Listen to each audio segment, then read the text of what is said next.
optimist. So please, God, don't God that you're an eternal pessimist. I like to say I'm a realist. Oh, it's great.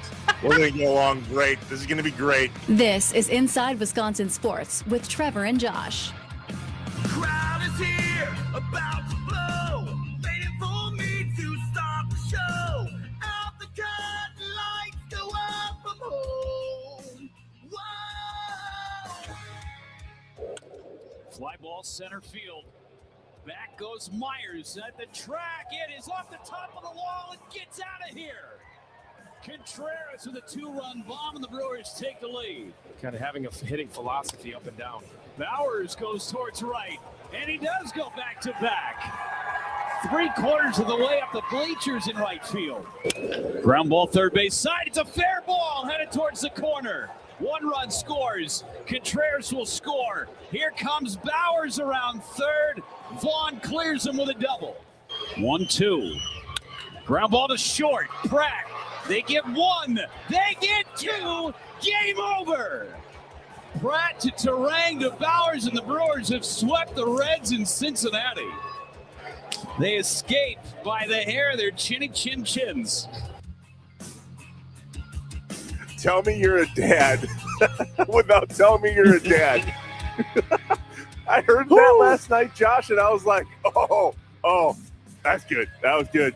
Oh, listen, I don't know if you also speak in GIF and meme, but that win was totally the Denzel Washington hand over your chest, sigh of relief. Oh, okay.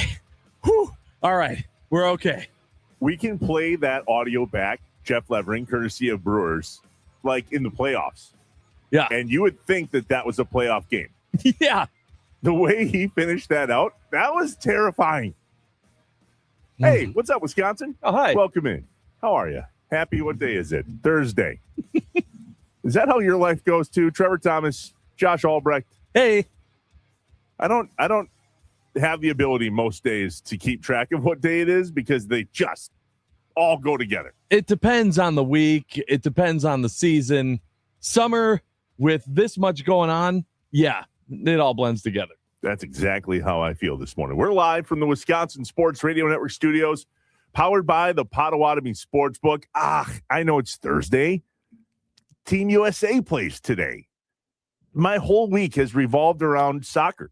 Oh, yeah. Right. See my point? The Brewers don't play. There's soccer on today. Sounds like I'm going to catch up on some sleep. Let's play catch up. Packers. Super quiet, as you'd expect. Yet, if you go to PackersNews.com, shout out to Dominique Yates, who kind of previews the 4 things to watch, including Marshawn Lloyd. And so, Josh, that's the question of the morning. Are we going to ever find out if Marshawn Lloyd is going to be needed more than we hopefully think he is? I mean, that also is super quiet. Yeah, I'm not positive. I think that was a bigger deal before, knock on all the wood. I think that the fact that a lot of other things have settled, it seems, in Green Bay, have kind of now made the priority of knowing what he's going to be a interesting point, but not a necessary point.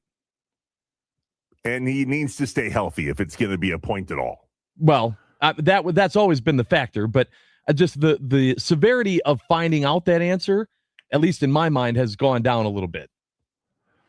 And then all of a sudden, it's just kind of how this stuff goes. Yeah, well, so I right. guess, but what do we wait, or have we moved on with life? That sounds terrible to say based on all the things that happened with or didn't happen with that whole circumstance. But do you feel like it's hanging over the Packers' head, or is it just, all right, can't worry about it, I guess? I feel like it's not hanging over their heads. It's hanging over mine. Yeah. Like, I feel like as a fan base, a few of us are still here going, oh, we still have that in the back corner of my brain. Yeah, is that really just going to go away? Right. With no answer, no finality, nothing to it. Just, okay, we're ignoring it and going and moving on. All right, here we go. That seems to be what the team's doing. And to be honest with you, I think that might be what the team has to do. Right? Like, I don't know if the team necessarily has a different option there. Like, you got to be hyper focused, right? Well, to our point when we first talked about all this stuff with Josh Jacobs, we knew that the NFL and the Packers were also going to do their own investigations, along with continuing an investigation with the Hobart Lawrence Police Department. None of them have come out with any findings. And so truly, as a fan, I got to go, okay, I guess that's that. Because if there would have, I don't know how long investigations take, but at some level, if there's nothing, you watch training camp. I mean, I don't want to, that's how, dude, we're Wisconsin sports fans. This is what I'm saying, though. This is the thing about it that makes it so difficult for me, is because training camp, family night, week 1, week 3, like, it could literally, something could be at any time, at no time. We don't know. So, and we've talked about this a bunch, and we talked to Doug Gottlieb about it, and it was like, you gotta, as a fan base, there's nothing we can do, right? We have to trust that Goody and the Packers have those in case of emergency answers in a file drawer, ready to go. If something was to happen, they're prepared for it, right? So you got to just hope that they're doing their due diligence on their end. In case of emergency, they're still prepared to do what's necessary. Whatever that file drawer says on how to handle situations like this, they might want to scan it into the computer and email it to Detroit. Whoa. Yeah. Bad.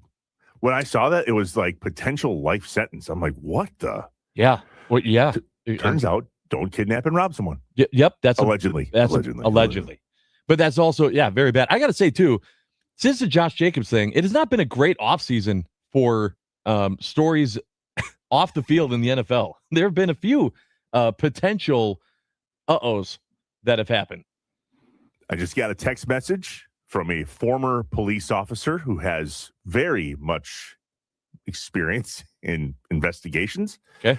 And this person said, remaining nameless, with the amount of lawyers and lawyer teams involved in this investigation, it could take forever. Right. So exactly. That's why we go right back to square one. It's real quiet with the Packers. All right, not so much for the Brewers. Brewers.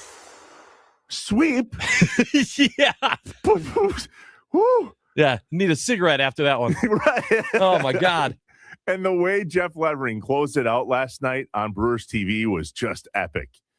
The double play, which, by the way, Cooper Pratt, like, I don't know what you got in that glove, but take it out. Get the ball out of there. Yeah, right. They win 6-5, but really got interesting from the bullpen's perspective. Shane Drowan, I feel like he did his job. I was a little confused why they pulled him when they did. He went 4 1/3, and Kunal came in late in the game and ended up getting a save. It was really, really interesting when Grant Anderson was in there. He did not do well. He knows it. He was upset in the bullpen when he got taken out, I should say, in the dugout. Chad Patrick gets the win. He came in and didn't blow up, so that was nice. It was clear that our bullpen, though, is like, okay. And Murph said it. He said that was scary. Those deep bullpen guys need to be ones that we can rely on to be able to come in like that. Chad Patrick, being a mid-game starter, could be a really, really amazing weapon. Could be. I know. That's the hardest part. Where's Jared Koenig? Great question. I feel like he's been rehabbing for 3 months. Yeah. I'm just, what's going on? Is it just because like the single and double A are having too good of like promotional nights for him to get called up? He's got to stick around. I don't know. I do got to point out, you asked about Drowan and why they pulled him. So besides his start in Colorado, which, they won like 12-4, where he went over 6 innings, he's gone 4 or 5 in every start. So it's not like every time they put him out there, they've let him go long distances. He's had relatively short starts. I think that it should have been expected that he wasn't going to go 6 or 7 innings. They just haven't given him that leash to keep going, even if he is pitching well. So I was not surprised by, him not going super duper long, but it is unfortunate lining up of situations when then, okay, we got to go to the bullpen in a day when you don't have Uribe and you're relying on the bullpen to get you through some innings. Murph did say that it's going to go to a 5-man rotation starting tomorrow with Miz at home at AmFam Field against the Cubs. And so Shane Drowan will get put back in the bullpen most likely. And that's good because he can pitch a solid 4-inning stint, to your point, Josh. And maybe he and Chad Patrick are the ones that come in the middle of the game if absolutely necessary and can carry us for a few innings before we get to the things that we should have later in the game, Ashby, Uribe, McGill. Preferably in that order, please. Yeah. I think it's also interesting the probables that came out for the Brewers for that Cubs series of it going Miz, Harrison, Woody, right? We talked yesterday about who was going to be the third man, get that third game against the Cubs. It coming out, it's probable to be Woodruff. Is that your big three? Is that the three, your lineup of your rotation, right? Because in those smaller series, it's all you need, right? 3 starters. Are those your three? Based on how Sproat did in his last outing, is it possibly a big 4 and then Gasper? Or maybe Logan Henderson when he comes back? Yeah, I think we all kind of forget how great Henderson was doing before his injury. Like he was lights out. Not saying that he will be again when he comes back, but definitely something to keep in mind. The Nicolay Law talk and text line 414-677-1250 said they just heard that Koenig is supposed to be back for the Cubs series. Well, then who's going to get sent down? I guess we'll have to analyze that first thing tomorrow morning. They'll probably make that announcement. We'll look at the bullpen and go, eeny, meeny, miny, you. Right. Grant Anderson. Still good problems to have. And yet, I think, and we'll talk about this a little bit later in the hour, and I have questions. You look at all these players and us looking at all these puzzle pieces and going, okay, which ones fit and which ones don't? We have a ton of pieces. We just need to figure out which ones fit in the puzzle. And yet we're going, do we need to get one more piece for this puzzle? Yesterday, in the bullpen? we opened the show like, we might need a bat. Right. Today, it's like, we might need help in the pen. And hopefully not this weekend. We come back Monday and go, do we need a starter? Right. How does one navigate that, Matt Arnold? If you're listening, give us a call, 414-677-1250. The Nicolay Law talk and text line. We'll talk about that later in the hour, and I have questions. Real quick, Bryce Terang on McAfee yesterday, gold. He talked about how, there you are, from a starting pitching perspective, kind of hard to stack up any defensive numbers. Oh, we feel great with some of our starting pitchers striking out the world. It's kind of hard to get some good defensive numbers, not getting very much opportunities. But man, we feel good. It's been a great time. This season's been fun. We got a lot of young guys who are competing and wanting to win, and we just got to keep it going. He's a dude. He is a dude. I gotta point out, like, and maybe this is all just because of the Jimmy O article and analyzing like team cultures and things in the locker room. Did it not seem like no one said anything with Rengifo going out? Like it was like a move. You didn't. Maybe I missed it, but I didn't see like any other player in the locker room being like, like, man, that really was unfortunate. Like, like he was a huge whatever. Like it just. I thought that was. I just thought about that the other day. Like, I don't think I heard any reaction from the team. So maybe there was something to that of the core of this team are super locked in and they know, they know the goal. And if you're not on board, if you're not performing where you need to be, yeah, sayonara. Based on that whole situation, can we just pause for a moment and go, dude, Joey O, good on you. Just squeaks right over to third. Doesn't say a word. Not upset, at least in the public eye. Well, I mean, what choice does he have, really? Well, I know, but still, like, from a professional sports standpoint, sure, it's not always easy. So shout out to him. True. Also, shout out to Murph today. He's having his back procedure done. Mhm. We learned that within the last week or so that he's got some really bum stuff going on with a hip and his back. He hopes to be back for the Cubs series. I will take the under. Yeah. Just go get healthy. Maybe do a rehab assignment. You know what? Why don't you come to the Wisconsin Timber Rattlers and manage a game or two? See how it goes. See how you feel. Do a live bullpen managing game. You know, just stand there and watch the machine pitch. Get a little rehab.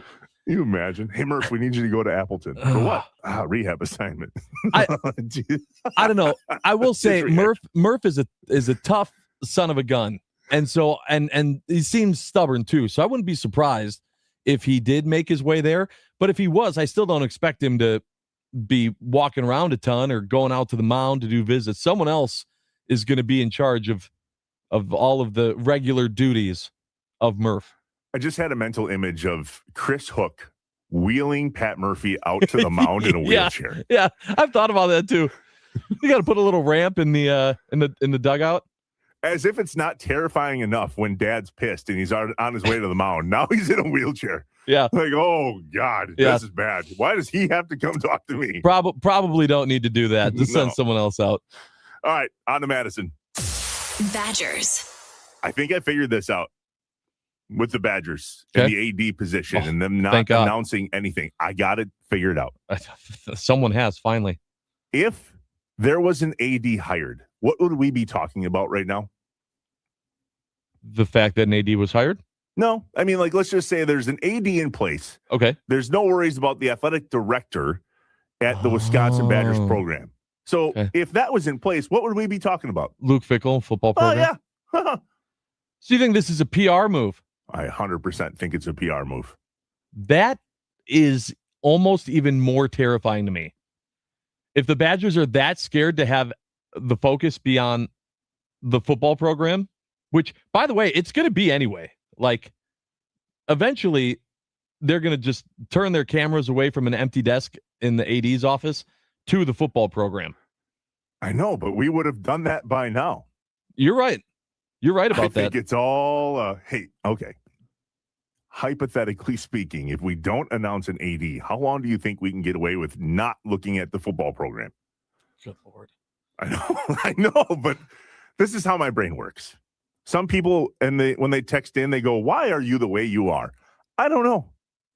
But Murph in a wheelchair on a rehab assignment and Wisconsin not announcing anything about the AD to keep our eyes there and off the football program. What other tin hat theories can they come up with this morning? Oh, let's go to the Bucks. Bucks. Plenty of opportunities. Okay. So, night 2 of the NBA draft, amazing. Yes. Did you watch it? I watched the one pick that ended up mattering. I wasn't planning on watching it, and then the Bucks are gonna get a pick. Oh, what pick they got? The last pick. Mr. Irrelevant. This is what it sounded like. The 60th pick in the 2026 NBA draft, the Washington Wizards select Malik Lewis from San Fernando, Trinidad and Tobago, and the Southeast Melbourne Phoenix of the NBL. Good night, everyone. But I cut this. I had to make sure to keep that in there because I was like, that literally was so irrelevant that they were like, yeah, and then after you make the pick, just say goodnight because we're cutting. Like, that's it. They don't want to be there either. Like, literally, the next thing that happened was the guy with the mop came across the floor to, like, sweep up the confetti. Like, that was how end of the night that moment was. That was the first thing. Second thing was Malik Lewis? Okay. Like, I'm not going to mess up and say Malik Willis 100 times with his name. Great. And the third thing was the amount of people and accounts that were like, look at the upside on this guy. Wow, he's going to be able to do this. I was like, he's literally the last pick in the second round. What, do we have to just pretend that every single draft pick is like going to be the next dude? Like, it's okay. It's a flyer. It's the last guy in the draft. It's fine. Well, based on Jimmy O's article yesterday in the Milwaukee Journal Sentinel, if he does make the team, he's jumping into a hot mess. We're going to dissect that article at 8 a.m. this morning. The angles are endless. Mm-hmm. The finger pointing is aplenty. Mm-hmm. But really, who did it come down to? And I don't know. There's just one. I printed off the article, 30 pages? 32 pages. Okay. And I had to highlight because there were so many good points made by Jimmy O in this. I was like, this isn't something you can simply summarize. There was so much going on. On a Be Better Thursday, spoiler alert, Bucks. Yeah. Be better. Be better. Anything else? Anything else? I learned what a yellow card is this morning in regard to hockey. Nope. Oh. Soccer. Okay. Nope. Yeah. Football. Soccer. Tells you how much I pay attention to the sport. Soccer. Yeah. So Team USA plays tonight in a meaningless game versus Turkey, SoFi Stadium, LA, 9 p.m. Central. And I read it's meaningless because they already won their group. They're on the way. Correct. Like, no, and so I read that they're sitting players out tonight, 4 players, because they have yellow cards. To which I was like, okay, why does that matter? Like, they didn't play today. What? Well, apparently a yellow card sticks with you in the group play, and then you start over when you get to the next level. So if they get another yellow card tonight and get a red card, would they have to sit out the next game? I don't know. My point exactly. Yeah. I have no. But either way, even if they didn't have that, right, like injury or who the heck knows, like there's not an upside to them playing in a meaningless game. Yeah, give them a break. 414-677-1250, the Nicolay Law talk and text line. When we come back, I have questions. One day it's a bat. The next day, it's bullpen help. And maybe next week, we're going to go, oh, God, this is why we can't have nice things. We need another starting pitcher. That's the question. How do we decide? 414-677-1250, the Nicolay Law talk and text line. That's why we're not the GM. Yellow card in hockey. That's what you learned this morning. Mm-hmm. Live from the Wisconsin Sports Radio Network studios, powered by the Potawatomi Sportsbook, inside Wisconsin Sports with Trevor and Josh. Yellow card.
When things just don't add up, Trevor and Josh ask the hard questions or just point out how messed up stuff is. I only have one question. Can you fly this plane and land it? Surely you can't be serious. Do you view this season as a failure? You asked me the same question last year. What's the most important question the Badgers have to answer Saturday? This is a great question. Oh my God, this is a great question. It's time for I Have Questions, presented by Capital Credit Union, doing the right thing on Inside Wisconsin Sports with Trevor and Josh. 414-677-1250, the Nicolay Law Talk and Text Line. I Have Questions, presented by Capital Credit Union. In sports and in life, the right partner matters. At Capital Credit Union, they are there for you every step of the way. Capital Credit Union, doing the right thing. Text money to 79489 to see how Capital can do the right thing by you. Lots of questions on the Nicolay Law Talk and Text Line this morning. A fascinating one about the Bucs uniforms. Can we start there before we jump into the whole absolutely. I saw that how do we too. GM the Brewers thing? The question from the 262 says, do you think the Bucs redo their logo and uniforms for a new era after Giannis? It's a very interesting point. I don't know. I honestly don't know. I don't mind their logo now. I don't either. And I think the fact that you also won with that logo 5 years ago, right? It's not like you've gone 20 years. Like, but does that help or hurt this person's theory here in that you're right? And that was Giannis. And we talked about it earlier in the week. There's a Giannis hangover that's going to stick here for a little bit. So how do we flush it and start over? Maybe a new logo? Yeah. I don't know. How long have they had that logo? When did that logo come in? Do you know? Not off the top of my head, no. My favorite logo is the one that I have that apparently purple sweatshirt. Didn't know it's purple. 2015 looks like is when it first. So it's been there 11 years. This is actually a really good idea, I think. I'm just bust looking out new uniforms, bust out a new logo, and redo the thing. So they had their previous logo, which was the same as the purple one, essentially, but it was with the red and green. The Christmas Bucks logo was from 2007 to 2014, from what I'm seeing online. And then before that, it was the purple logo from 94 to 2006. So that one went for 20 years. That was my favorite one. And then before that, it was the original logo that went from 68 to 93. So it's not like necessarily it's 20 year, 20 year, 20 year. True. Man, I don't know. I would imagine that's a hell of an investment for the Bucks. Correct. I mean, they did just save a Supermax contract. That's true. I honestly don't know, though, with like, and we'll talk about this more at 8, but I feel like regardless of what side you're on, there's damage control needing to be done right now.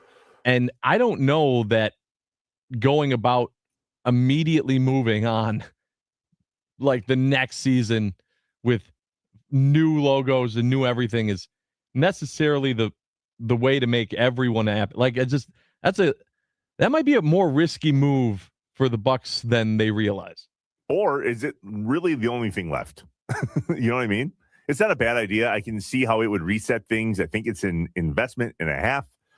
And you're right, Josh. There is some fun memories with this logo that you'll never be able to get over. But it really is a fascinating question. We also have answers on the Nicolay Law Talk and Text Line, 414-677-1250. Jason in the 920, we had a question about the whole yellow card, red card thing in soccer. He says if they would get a second yellow card, we're talking about the 4 players that are sitting out Team USA's game tonight because they have yellow cards, and they would result in a red card, we would have to play the rest of the game a man down. In a game that doesn't matter. However, I don't know if point differential matters here versus the next rounds. Not so up on the soccer. And I hate to tell you, this is as up as I'm going to get on the soccer until I absolutely have to if Team USA continues to do what they're doing. Right. That's my thing. Like I get into this when it's elimination games. Like this is it. Like, you made it, win this, Yeah. advance. First of all, it's more simple to understand. And second, it's the stakes are higher, right? Like, that's always been my thing with group play and pool play and whatever. My point exactly. It's like, okay, so they won, but they didn't score enough? Is that what you're telling? Or they lost, but they did score enough? So it doesn't, like, all of that to me, I don't understand. So the question of the morning, and we're looking for your answers, 414-677-1250 on the Nicolay Law Talking text line. One day it's bats, the next day it's starting pitching. Today it feels like it's a little bit of bullpen's a little sketch. So how does Matt Arnold decide as they continue to have their eyes on the trade deadline as to which way is best? And it's not broken right now. It just gives us anxiety. Mm-hmm. And I think that this is why we as the fan base get to be fans and not run the team. Because there was a point not too long ago where we were all saying, Skubal. Or if not Skubal, some other starting pitcher. That's what puts us team. Well, sure. But at what cost, right? That was the thing. Like, looking like, okay, our starting pitching right now is actually okay. Right? So, like, you look at it. So then you go to the bats. Okay. But hey, we need a bat. Look at we can't score a run. We're getting hits, but we need power. We need someone that, okay. Then they like win 9-4. And we're like, oh, okay. Well, maybe not. And then it's last night. Right. It's so we're a prisoner of the moment for sure. Which is a good problem to have. These are winners' problems, we say. Mm-hmm. If we were to go get Skubal, the fact that we are winning and it's not broken, and yet there are little areas of improvement, what do we give up? Because I'd almost be more afraid now at this point of what we're giving up to get something, and then we're depleted in that area versus what we're gaining. Right. Well, and that's what it really comes down to, of just the severity of the need, right? Like, if it's it wouldn't hurt. Okay, then that's not a need. That's a want. And you're not going to give up as much for a want as you would a need. When you look at having to have Joel Kuhnel continue to go because the bullpen is just shot, and you, sorry, bud, it's you. Hopefully you can hold on and help us out here. That, to me, now I'm going, okay, in this moment, at least, that's a need. Bullpen guy is the need. Now, we have also heard Tim Allen on the post-game show with Tommy and also joining us here on Inside Wisconsin Sports say that he would be surprised if they didn't at least get a bullpen arm, get someone in there. So I also feel like picking up a bullpen arm is more what the Brewers do. It's not a big splash. It's, well, they signed someone, they added some bullpen depth. I could see that more realistically being the case. And for the first time in a while, I'm going to go, it's also a need. So I'm good with it. I have good news and bad news in regard to this bullpen dilemma for the Milwaukee Brewers. Which one do you want first? Always good news. They're off today. That's true. Rest up. Yeah. Bad news? Yeah. Tomorrow starts 17 games in a row. Right. Between now and the All-Star break. Mm-hmm. Let us pray. Yeah, I mean, that's a heck of a stretch. For sure. I think it might be the longest of the season.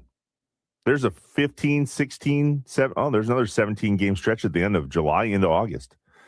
That's tough. When that happens and there's no rest, and especially when there's a road trip in the middle of it, those are the moments we remember from last year where we're like, breathe. Right. Get home. Like, we can all tell you're over it. Turns out we are too. Get home. Right. Get back to your families. Let's all keep our heads on. Cubbies this weekend. Yeah. Yeah, I know. And we talk about that 9 games. I said 6-3. Just go 6-3. Right? They take care of that sweep. Now they put themselves in a position. As long as you win the series against Chicago, you get to your 6-3. You sweep them, you're 7-2. Either of those, which is the whole conversation on Monday, then, because I'm going to look back to that Braves series and go, oh, apparently it wasn't a big deal. Yeah. Well, but that's why I brought it up at the time, because I still think it's a big deal. Well, and that's the thing. I'm not saying you're wrong. It very well could still have been the playoff preview, and something that we should be paying attention to. but also it's June. It's still June, right? Like we got a lot of baseball left to play. A lot of things could happen. A lot of things could change before it's playoff time. So I don't know that I'm really like it was a big series. I don't know if it's a defining. We're going to look back at that and go, see, we knew all the way back in the middle of June that this is the peak, the ceiling for this team. I don't know that that's necessarily the case. Teenage Trevor's tapped me on the shoulder going, hey, bud, we're not sitting here waiting for the next Jeremy Burnitz home run. Would you just chill out here? Everything's going to be okay. I know, but that's what makes this fun. Mm-hmm. You know what I mean? Like, yeah. We're paying attention to things with the Milwaukee Brewers that we haven't paid attention to at this point in the season in a long time. Yeah, I think last year. I think also it's important to note that we're also doing this because the goalposts have changed. It's not, we always say we want a World Series, but we look at this team and we go, okay, this team is good. Get us there. We saw thinking we were the best team. We had the best record in the MLB, and we couldn't get it done. We got swept by the Dodgers. That stung. That's sticking with us as fans. And I think we've been going through this whole season going, how are we going to get past that point? How do we get past the Dodgers? How do we make it back to a World Series? And that focus hasn't changed. 414-677-1250, the Nicolay Law talk and text line. More of your questions and more of your answers when we get back. And if you're wondering what the most electrifying sound of the day is, you haven't been paying attention. We're live from the Wisconsin Sports Radio Network studios, powered by the Potawatomi Sportsbook, inside Wisconsin Sports with Trevor and Josh.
It's time for The most electrifying, Sound of the Day the most electrifying. on Inside Wisconsin Sports with Trevor and Josh. Brought to you by Best Electric. Learn more at bestelect.com. Don't stress. Connect with the best. Kind of having a hitting philosophy up and down. Bowers goes towards right, and he does go back to back. 3/4 of the way up the bleachers in right field. Number 14 for Bowers. Jake Bowers with another home run, call courtesy Jeff Levering and Brewers TV, is the most electrifying sound of the day, brought to you by our friends at Best Electric. Remember, no job is too big or too small for Best Electric. Don't stress. Connect with the best. Call them today or visit bestelect.com. I absolutely love, Trevor, that not only do we do that in honor of Tommy, but that Jake Bowers keeps giving us the opportunity to do that. When I saw it happen last night and Contreras hit one first, I was like, oh no, do we have to play that first and then Bowers? Yeah, the back-to-back. I mean, just thinking about, funny bit. Not so funny if he's hit 3 home runs this season, right? True. The fact that he's hit 14, and honestly, when we talk about the lack of power in the lineup, and we go, well, who can?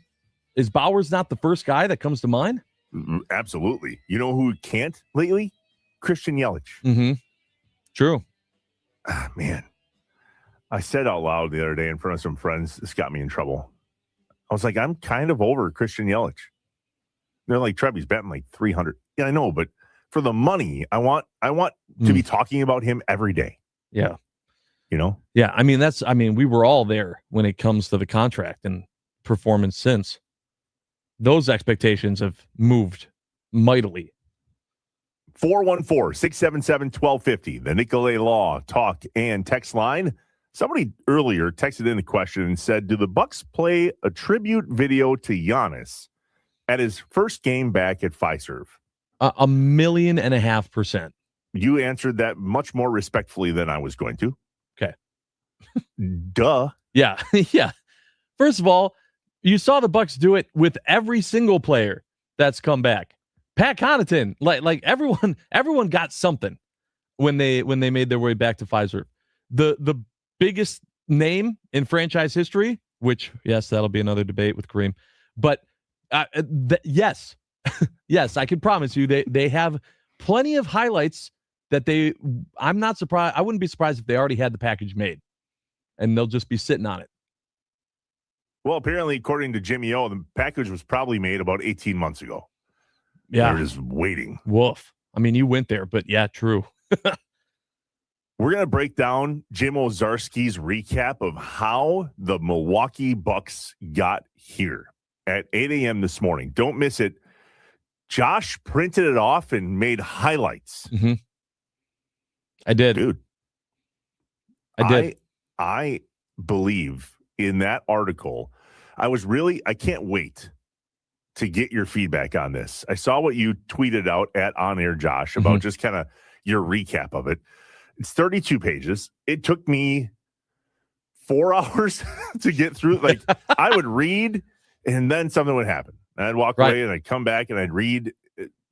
I kind of want to read it again before we talk about it, but I don't have enough time. Yeah. No, I had to read the whole thing twice yesterday. I read it through the first time and then I was like, all right, now I need to go through again and literally highlight as if this was like a class, like take notes on this article and report back because there was that much information in it. If you don't know what we're talking about, jump on x.com, search at On Air Josh. He's got the article from Jimmy O linked right there. It's a hell of a read and a hell of a story and a hell of a timeline. And somehow now, at least in my opinion, it all makes sense. Depressingly, it all makes sense. On a Be Better Thursday with the Wisconsin Better Business Bureau, there's some opportunities for the Bucks system to be better, and I don't think it's getting any better anytime soon. Yeah. But it is Haslam's way or the highway. And I feel like that's probably an acceptance that we as Bucks fans have to accept because we have no options. I'm pretty good. I'm pretty good at complaining. That we can do. Yeah, complain about how much I hate it.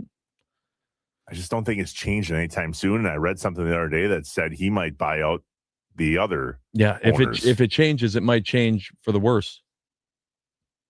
414-677-1250, the Nicolay Law talk and text line. That's funny that you compared that to being in class.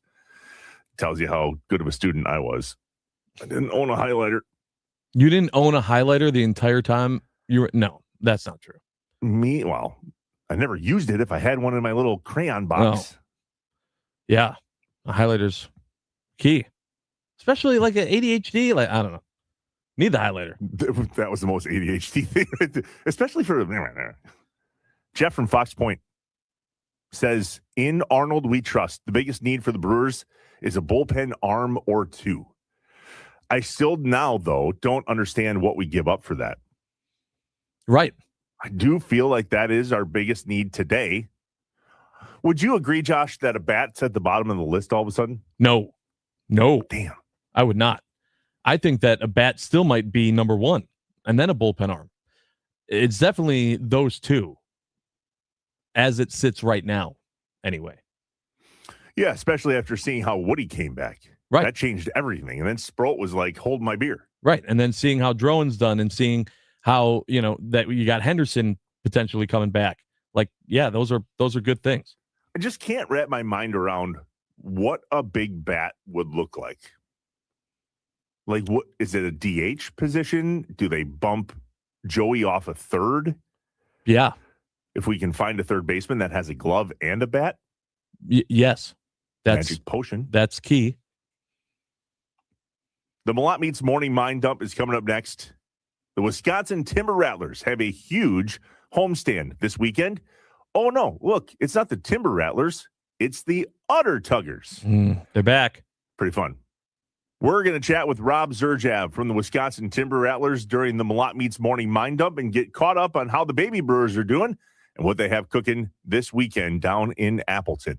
We're live from the Wisconsin Sports Radio Network studios, powered by the Potawatomi Sportsbook inside Wisconsin Sports.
I am an eternal optimist. So please, God, don't tell me that you're an eternal pessimist. I like to say I'm a realist. Oh, it's great. We're going to get along great. This is going to be great. This is Inside Wisconsin Sports with Trevor and Josh. Crowd is here, about to blow, waiting for me to start the show.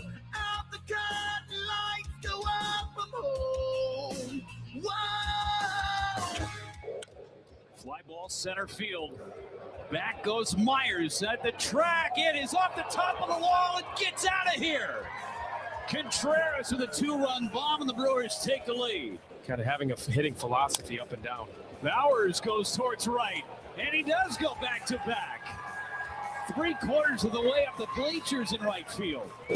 Ground ball third base side. It's a fair ball headed towards the corner. 1 run scores. Contreras will score. Here comes Bowers around third. Vaughn clears him with a double. 1-2. Ground ball to short. Pratt.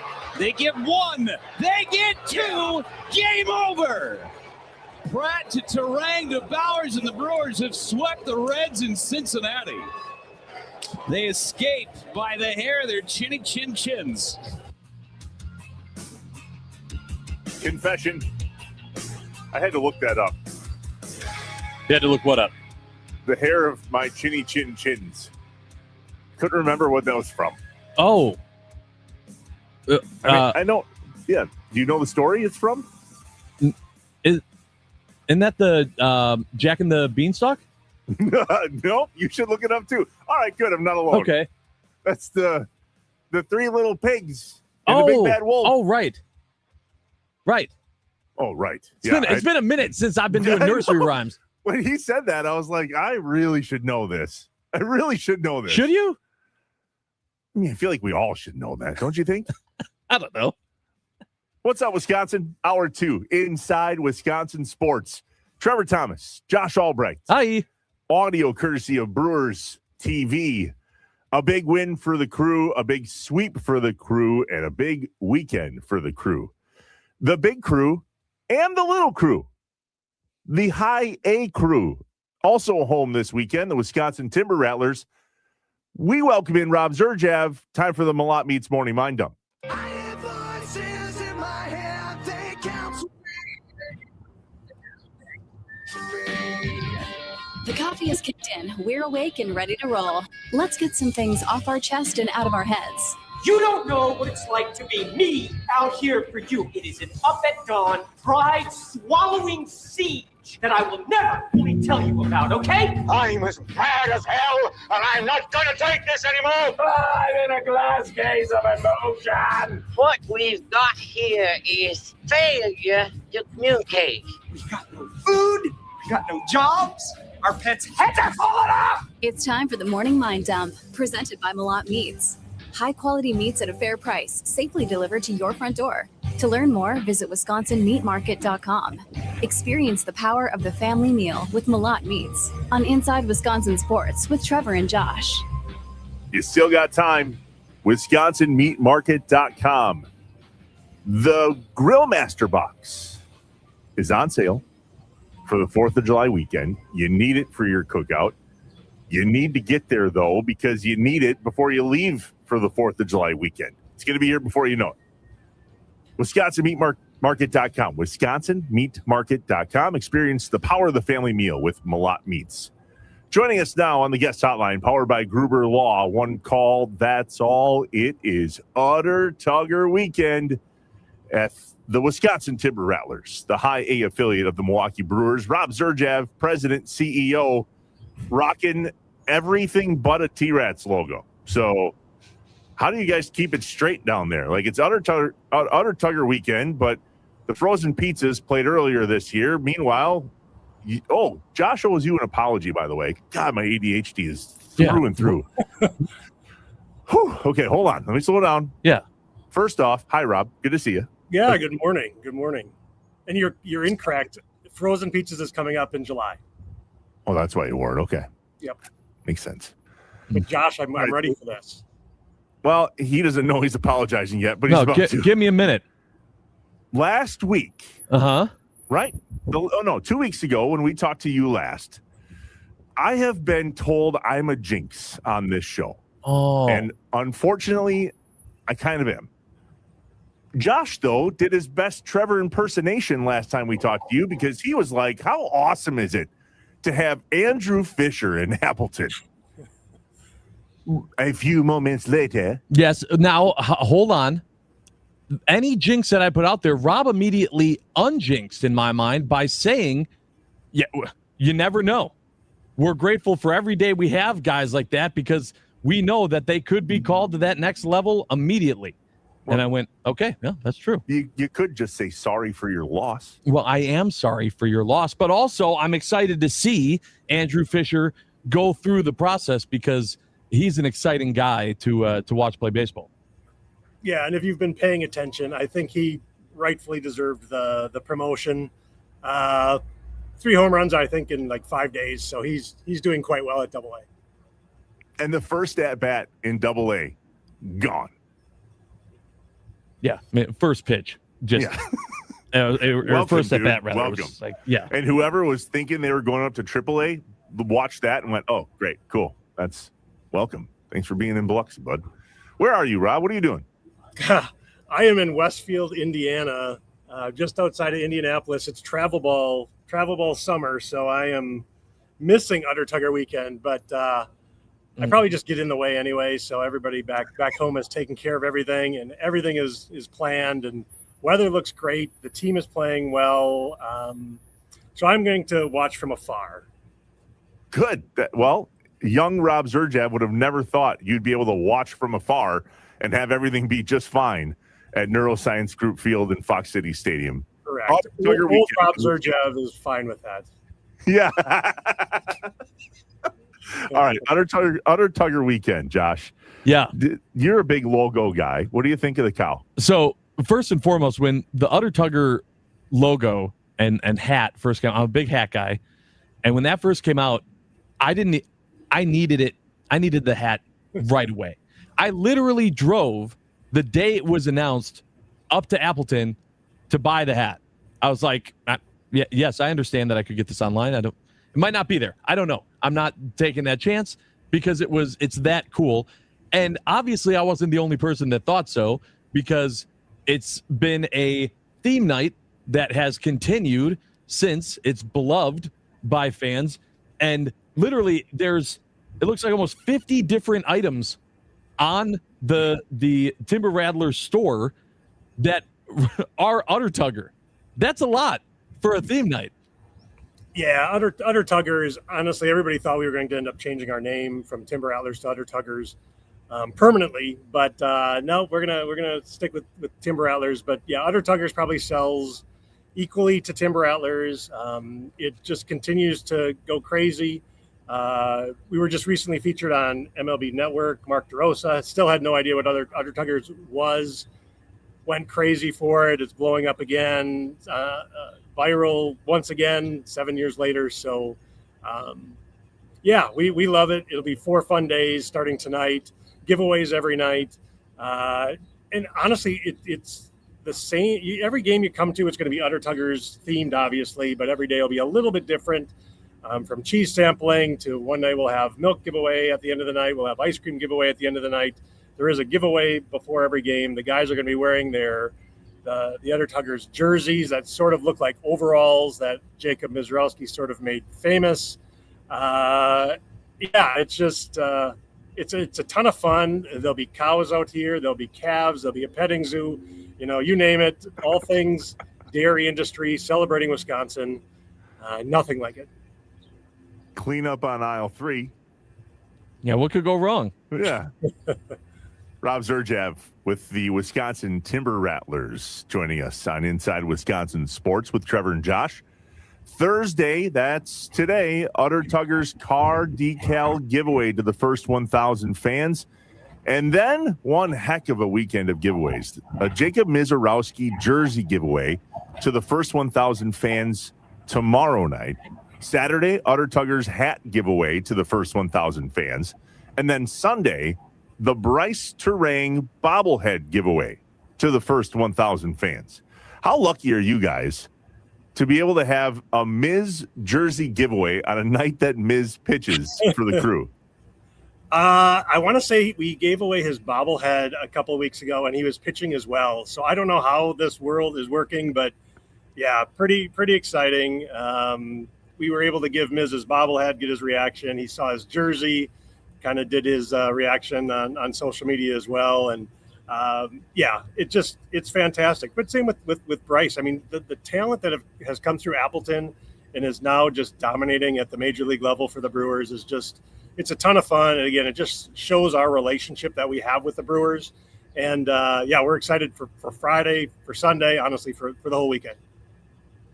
Yeah, I mean, just thinking about that. And then, we also actually, Rob, we were talking about the rehab assignments and the guys that have to go back. And we actually had this idea about. We have an idea for you. Murph. Okay. Because Murph is getting some surgery done today, and we thought he might need a rehab assignment.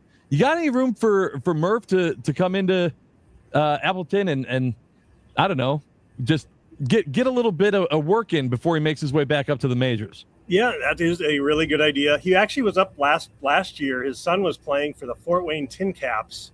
So Murph came up to watch his son. He just sat in the stands. Nobody really knew he was there and just sat behind home plate and watched the game. But I have been told by the Brewers not to let the managers in our clubhouse because our manager's office is about 3 times the size of Murph's office in Milwaukee. So we don't want to make him jealous. So we'll see if the Brewers will allow that. But yes, we will love to have a Murph rehab. Josh, I don't know about you, but if I saw Murph, of all of the public figures in Wisconsin, sitting in a stand, that is the last dude I would approach.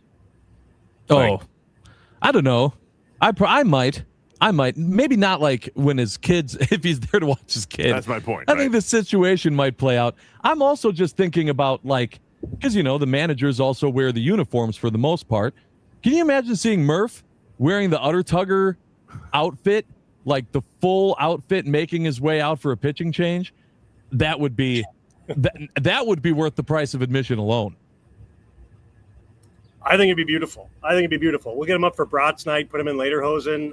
We've got all kinds of options. Yes. What is happening in life? This weekend, it's Wisco weekend in Milwaukee. Won't see a Brewers logo down there. It's Utter Tugger weekend in Appleton with the Wisconsin Timber Rattlers. No snakes this weekend. And speaking of social media, I saw it earlier today. Bryce Terang in the bobblehead giveaway on Sunday. He unboxed his bobblehead. Noticed right away what the theme was this weekend. How cool is that for you, Rob, knowing that there's so many guys like that have been through and seeing what you're doing, and they're like the Miz loved his jersey. I mean, that's got to feel special. Yeah, it does. Because again, you don't want to embarrass the guys either, and you don't want to put them in uncomfortable situations. But Bryce was part of the first group that ever wore the Utter Tuggers uniforms. He actually, when he was with us, I think he was 19. We showed him the jersey when nobody knew what Utter Tuggers was, or just get a reaction. What is this? So we have that from young Bryce Terang that we continue to put out on social. But yeah, him unboxing his uniform and unboxing his bobblehead, seeing the uniform, right away noticing his eye black. He used to wear this dark, black eye black down his face. So super super cool, and the guys remember it and still appreciate it and look back fondly. Again, I think I've told this before, but Jackson Churio said one of his favorite hats he ever wore was the Brats hat. That's crazy. Do you guys chat with them when you're going to do a bobblehead like this? Like, what's the process to, hey, Bryce, we're going to give away a bobblehead. Do you need his permission? What happens here? If the player, there's a whole process to it. If the players have played for us as a minor league player, we don't need their permission. We do need the Brewers' permission. If they did a rehab with us, we do need to get their permission if they didn't play for us originally. So Bryce, Miz, we can do their likeness and do merchandise as they were Timber Rattlers. But somebody like a Brandon Woodruff, who actually jumped us when he was in the minors with the Brewers, came back multiple times for a rehab. Just most recently, 2 weeks ago, was with us in Quad Cities. We would need Brandon's permission to do a bobblehead, which he has been really great about, and we've done a couple of Brandon Woodruff bobbleheads as well. I feel like Jared Koenig has made his way through for a rehab assignment or two. Actually, would you text me Matt Arnold's number? We really need to understand what's going on with the bullpen. Don't text Matt Arnold's number. I think I screwed that up from earlier this year. If Matt's listening, I will not be giving you his number. So if you call him, it's not from me. Thanks, I think. Rob Zerjav, the president and CEO of the Wisconsin Timber Rattlers on Inside Wisconsin Sports with Trevor and Josh. All right, home weekend, Thursday, Friday, Saturday, Sunday. How do you get tickets and information, Rob? Because this is a weekend that you don't want to miss in Appleton. Yeah, it's going to be great. Beautiful weekend, beautiful weather. TimberRattlers.com, best place to find out all information, find out what's going on this weekend, find out what's going on the rest of the year, find out all of the special events we've got going on. We've got a symphony concert coming up. Nitro Circus is coming to the ballpark. Tons of stuff always happening, whether the Timber Rattlers are home or not. But, yeah, we're really excited about this weekend. Going to be a big one. I know tickets are flying off the shelves. If you want to get your Ms. jersey, show up early. And they go fast. It's great. Ms. Hysteria in Wisconsin is at an all-time high. I think with his bobblehead, we gave it away in 11 minutes and 45 seconds, and that's enough people through the gates. With that said, we do have bobblehead packages. We do have other souvenir packages. So if you want to guarantee that, you can go to our website. You can buy a 7-game souvenir package right now and pick souvenirs that you want for the rest of the year. So if you want to guarantee these things, you can guarantee them if you do not want to get there early and get in line. At Timber Rattlers on social media, specifically X/Twitter. If you want to see those videos that we were talking about of Bryce Terang unboxing his bobblehead or Jacob Mizorowski seeing the jersey, that's where you can go and check out that content. All right, Rob, have a great weekend in Indiana, I guess. And hopefully all things go well without you in Appleton. With all due respect, I think they're going to be just fine. Yeah, we're going to be great. Hopefully things go really well in Indiana. So then we can bring back some hardware as well from this tournament down here. Cool, bud. Good to Love see it. you, man. We'll talk to you again soon. Thanks, guys. Thanks, Rob. Rob Zerjav on the guest hotline, powered by Gruber Law. One call, that's all. Minor League Baseball just has a way with all of the different logos and the different theme nights. I mean, Northwoods League we talk about too. Obviously, the Fond du Lac Dock Spiders and the Timber Rattlers are real close in terms of the group. Rob and an ownership group own that. And it never gets old. I mean, like, this has been going on for years. Yeah. And somehow, specifically, we'll speak to the Timber Rattlers. They do just an incredible job of coming up with new stuff over and over and over. Yeah, the marketing and realizing that you're having the opportunity to showcase the future of professional sports while also providing entertainment that can't be missed. And so putting that together can be difficult. And when you have the creative minds like a lot of these leagues and teams do, like the Timber Rattlers, and someone hits on an idea like the Udder Tuggers, and it just goes, man. It just goes. We're going to go next with a Be Better Thursday in the Wisconsin Better Business Bureau. 414-677-1250, the Nicolay Law talk and text line. Who in your world needs to be better, sports or otherwise? Let us know. We'll share it. I would keep it anonymous to protect yourself and others. But if you got something that needs to be better, you let us know. 414-677-1250, the Nicolay Law talk and text line, live from the Wisconsin Sports Radio Network studios, powered by the Potawatomi Sportsbook, inside Wisconsin Sports with Trevor and Josh.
It's time to answer the question, who needs to be better? Is it a team? I need to be better for our team. A coach? I got to be better as a coach. A player? I got to be better.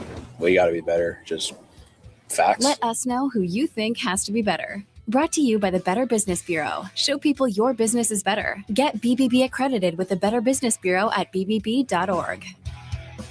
That's right. It's time to answer the question, who needs to be better? 90% of consumers recognize and trust the BBB accreditation seal or logo. If you want to showcase your business as a better business, get BBB accredited. Learn more at bbb.org. All right, Trev, I know that we're going to probably have a little bit of overlap, but I got to start with the Bucks. Mm-hmm. All right. And how do you pick one? Well, and so here's the thing. Even if Jimmy O's article doesn't come out, the Bucks are still on my list for being better. But I think the biggest thing is the Bucks front office needs to be better. The reason why I say that is everything else at this point is in the past. Going forward, they're still here, right? Regardless of what side you were on in this whole argument and the fallout and how things played out, in my opinion, no one was blameless. And the front office pieces are still here. They need to be better. If they happen to get lightning in a bottle again, they need to learn from all of this and be better. They cannot. And I know we're going to talk about this at 8 a.m. as well, but if Pat Connaughton in it said, man, I hope we're not becoming the case study of what not to do. And that was, of course, exactly what happened. But you got to learn from that. You got to learn from this mistake and be better going forward. Was it pretty cool that Pat Connaughton came out of that whole article just a gem? Like, what a good dude, Pat Connaughton. I'm going to piggyback on that and just say Bucks management. I mean, in general, if we continue to have the Bucks manage the team the way they have moving forward, we're screwed because that was a hot mess. Mm-hmm. So Bucks management, just in general, be better. Yes. This one's kind of weird, but Giannis needed to be better. I'm not going to say he needs to be better because I don't want him to be better now. Now he's in Miami. It's not for me. I don't need him to be better with the Heat. I needed him to be better with Milwaukee. I needed him to be more aware, and again, we'll get into this at 8 a.m., of the situation that he was in. Learn from your mistakes earlier on. Put down the shovel if you want to get out of the hole. I needed Giannis to be better. I think bullpen management needs to be better. You're hearing a theme here. Mm-hmm. Management. Yeah, management. Better. Yeah. I just don't want to wonder. Is that too much to ask?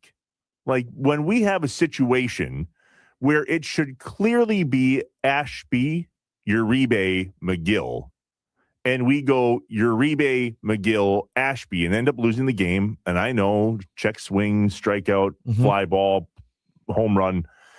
But I just don't think, from a management perspective, that we're managing the bullpen the best we can, especially given the hand we've been dealt. I thought last night was another example where I'm just going, all right, I expected Chad Patrick. I did not expect Anderson. Mm-hmm. I expected Kunal. I just don't want to guess. So I just think the Brewers' bullpen management has an opportunity to be better. Yeah, I agree with that to a certain extent. I think that in situations like yesterday, when you don't have your starter go, even 5 full, then that makes it a little bit more squirrely, right? That leaves a little bit more question mark of, well, who's coming in? Who do you give the ball to now? How long do they go? How many guys are you using? But on the nights when you have outstanding starting pitching and they're getting you through 6 innings at least, that should be playbook. That should be, there's no guessing here. Mm-hmm. It's, you have your guy in the 7th, your guy in the 8th, and your guy in the 9th. If your starter can go through 7, then you have your guy in the 8th and your guy in the 9th. And it just has seemed like Murph is not trusting one way or another of who to be that closer. And I think that you got to work backwards, right? Whoever your setup guy is going to be depends on who your closer is going to be, which is, we talked to Tim Allen about this earlier in the week. Just pick a guy, pick one, pick McGill. Okay. Put McGill in there and then leave him. Don't have this back and forth. Think about it how many times too we've had conversations about the mental game for a closer. When that's your job to come in, you get one inning to close the game. But that's not always the case. Sometimes now you're in the 8th. Sometimes you're in the 7th and the 8th. So that doesn't create the environment, the mental state that we're used to talking about when we talk about that closing role. So I will say for the back end of games, when you have a starting pitcher that can get you through 6, you got to be better. Get that locked down. No guesswork. Mm-hmm. No, I agree. I had one more in regards to the Bucks and Giannis, and that was certain fans need to be better.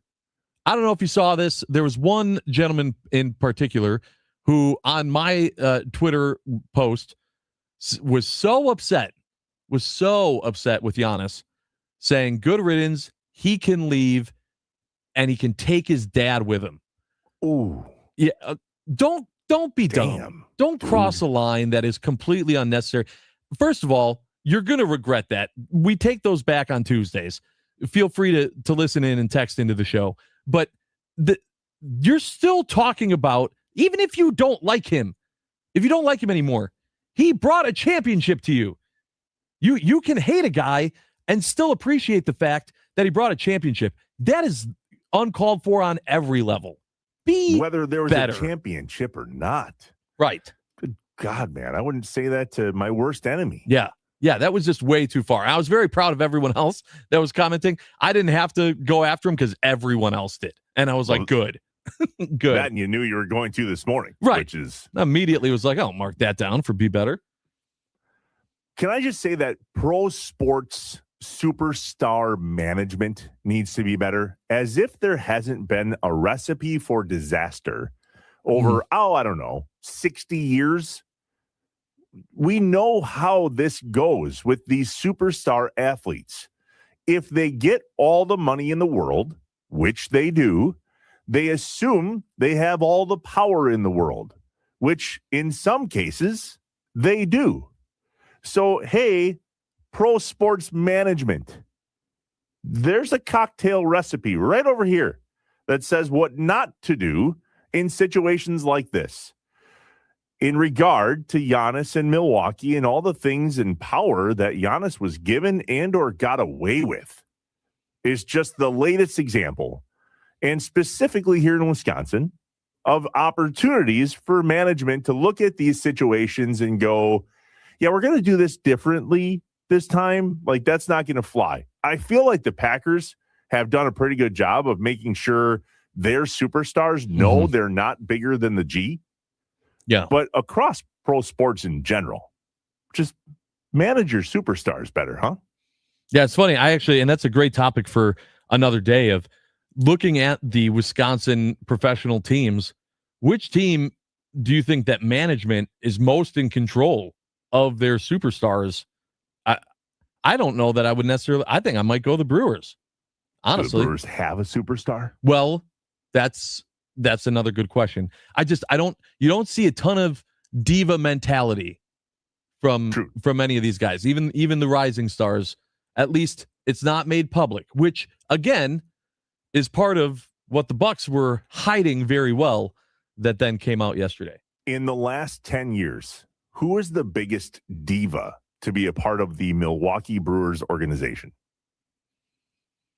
One name comes to mind real quick. Okay, go ahead. Craig Counsell. Oh. Okay. But are you just saying that because he left? No, just in general, the way he handled interviews, it felt very diva-ish. I just think Murph's leadership is what keeps the diva from being here right now. And I feel like Murph took over for one of the bigger divas we've had in the last decade. Yeah. Well, that's a fair point. I just think there's an argument there about controlling your players, your stars, and making sure that they don't get too big for their bridges. Exactly.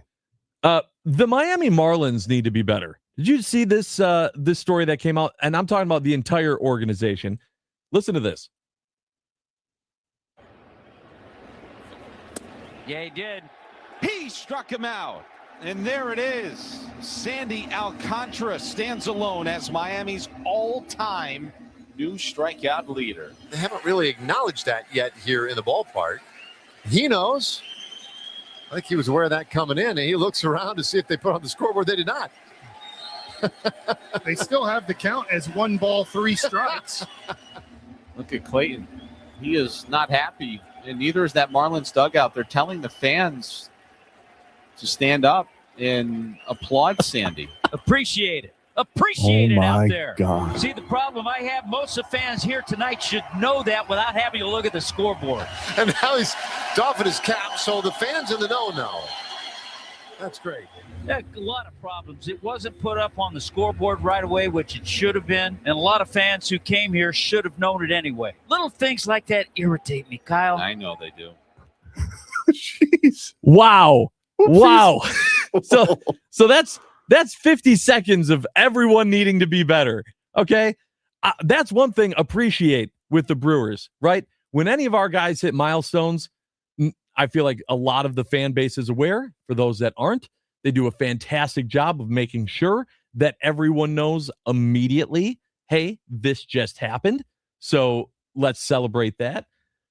I mean, and even if they don't, to then have the broadcast crew go off on the fans and say, these fans don't know. They should have known. Oh, boy. Okay. Wow. Everyone there needs to be better. Somebody sprinted to Canva quick. Oh, God. Make a graphic. Make a graphic. Make a graphic.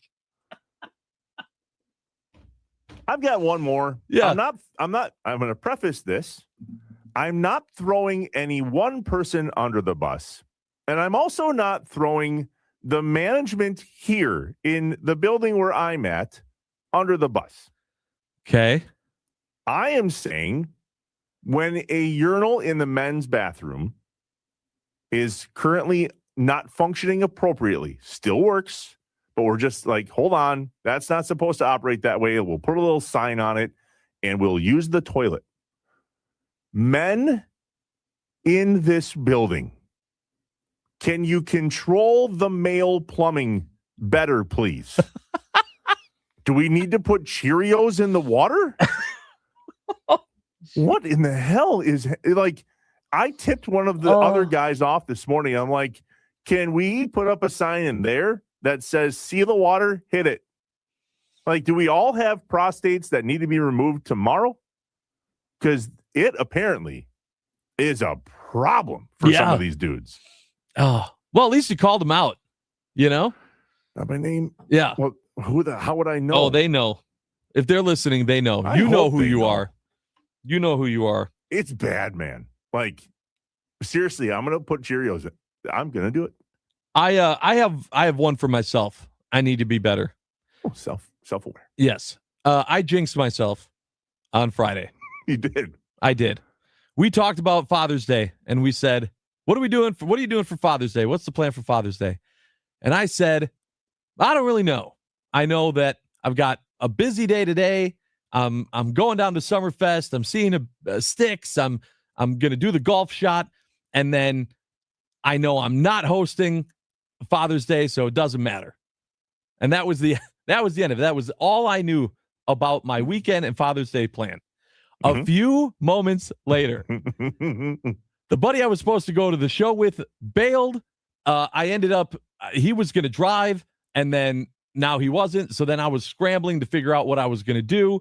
Then as I'm scrambling, it was getting too dark, and I ended up going like, okay, now if I go to do the golf thing, it's going to be dark anyway. You're not even going to be able to see if I hit the island.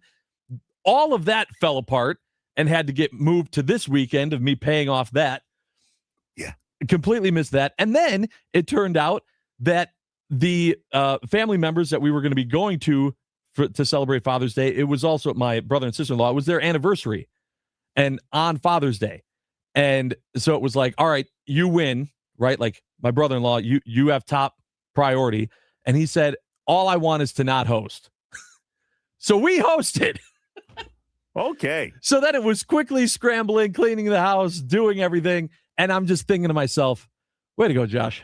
Like literally you laid out everything and not one thing did you hit on for this weekend. Be better, dude. Be better. Well, I'm glad I'm not the only one with the jinxing power that we never asked for. Oh, yeah. Oh, yeah. There are a lot of people on the Nicolay Law talk and text line that think others need to be better. 414-677-1250. I don't see any repeats of any of the things that we said. This will be fun. Stay here.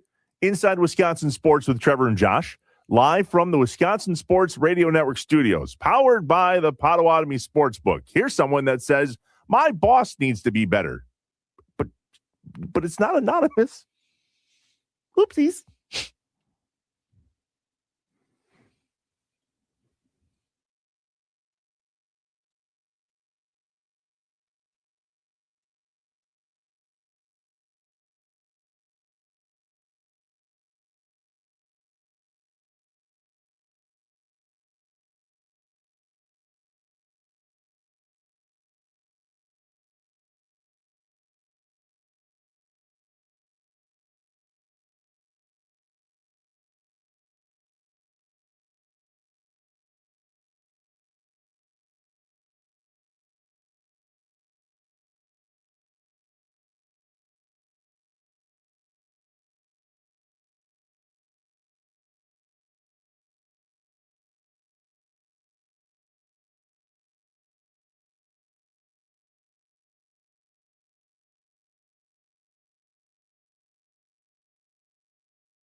Hey, do you want to score free Wendy's Frosty Classics this summer?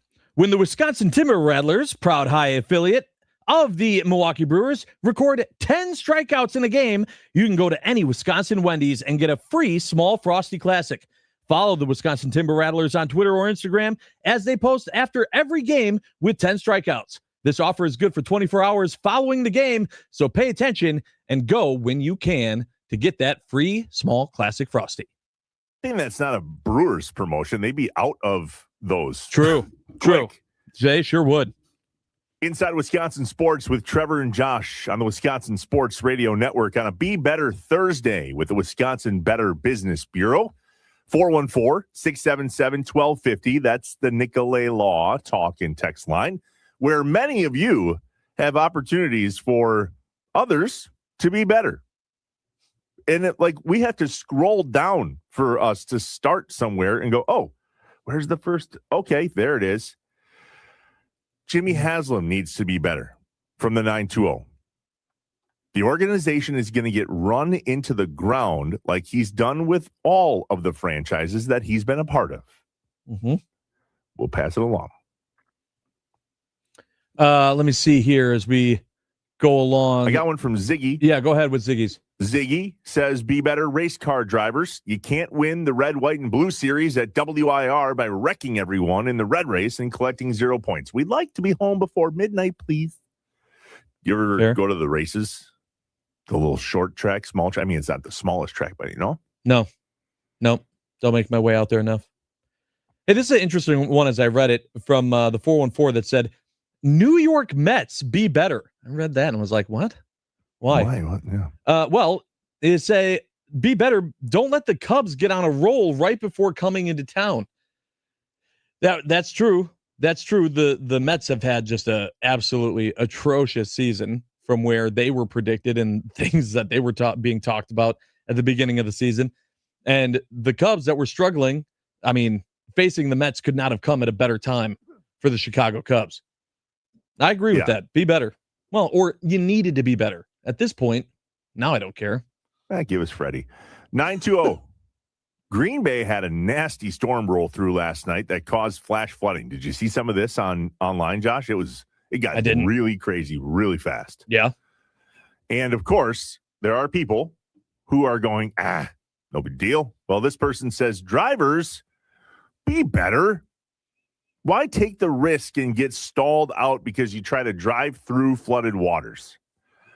I completely agree. I see no value. Be better. Yeah. Be safe. Let's just say someone in the 414 texted in and said, my boss needs to be better. I work from home and listen all day long to the Wisconsin Sports Radio Network, which we appreciate. She's scheduled this week for training in the office. One of the biggest weeks for the Bucks, and I sit in training. Be better. I need my sports like people need coffee. And then a few moments later, this person texts back in and goes, I know my boss doesn't listen, LOL, but I didn't think of that whole anonymous thing. Sorry about that. Yeah. We got your back. I really want to, No. Okay. No. I know. All right, let's keep going. There's so many. The 912 says, be better people who use the phrase bites of the apple. I hate it, and yet I end up using it too. I think they're talking to you. Well, no, I know Rami read a text the other day too of people going after it stinks. I wish that it wasn't so much of a mantra that ties into Wisconsin sports right now. I definitely didn't have that on my bingo card. Right. The 912 says, be better NBA. When draft picks trades are made, let the actual team who now owns the pick make the announcement. I agree. I'm sure that they would prefer that. There are reasons. It's semantics. Mm-hmm. Jeremy from Racine. Trevor, be better. How can you question the 2-time NL Manager of the Year? Because I said the bullpen management needs to be better? Did you not watch the game I did? Yeah. Yeah, and the thing is that even Tim Allen said he might be in a little bit of a slump. It's okay. It happens. It's okay. But I'll try. Let me see here. Bob in Minneapolis said management, especially mid-management, always needs to do better Never apologize for throwing mid-management under the bus. Also, the 414 brought up when you asked about the biggest diva, Corbin Burns. 100% is the answer. Yep. That was it. How quickly we forget. The 262 said, just got back from a road trip to Hilton Head Island for a family vacation. And let me just say, the number of drivers who just camp in the left lane is beyond frustrating. It's a passing lane, people. Pass and move back over. Be better. I couldn't agree more, and I'm also wildly guilty of this because the right lane is so ridiculously slow that it doesn't pay for me to get back over, move back left, get back over. Meanwhile, somebody from God only knows where is coming up behind me at 90 and around the right. Mm-hmm. Old man problems. That's true. Tale as old as time. One more. The Bucks, 414 says the Bucks front office needs to be better. Per Jimmy O, Horst and Haslam didn't want to trade Giannis. So does that mean Wes Edens and other owners wanted him traded? We're going to talk all about that article coming up next at the top of the 8 o'clock hour. Don't you worry. If you don't know what we're talking about, you got time. The Milwaukee Journal-Sentinel, Jim Owczarski, put out a timeline of events yesterday that will blow your mind. We'll pick it apart and also see who deserves the blame when we get back after the top of the hour. We dive into what went wrong and when it went wrong for the Milwaukee Bucks in the Giannis situation, and you might be surprised if you haven't read the article. We're live from the Wisconsin Sports Radio Network studios, powered by the Potawatomi Sportsbook, inside Wisconsin Sports with Trevor and Josh. Be right back.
optimist. So please, God, don't that you're an eternal pessimist. I like to say I'm a realist. Oh, great.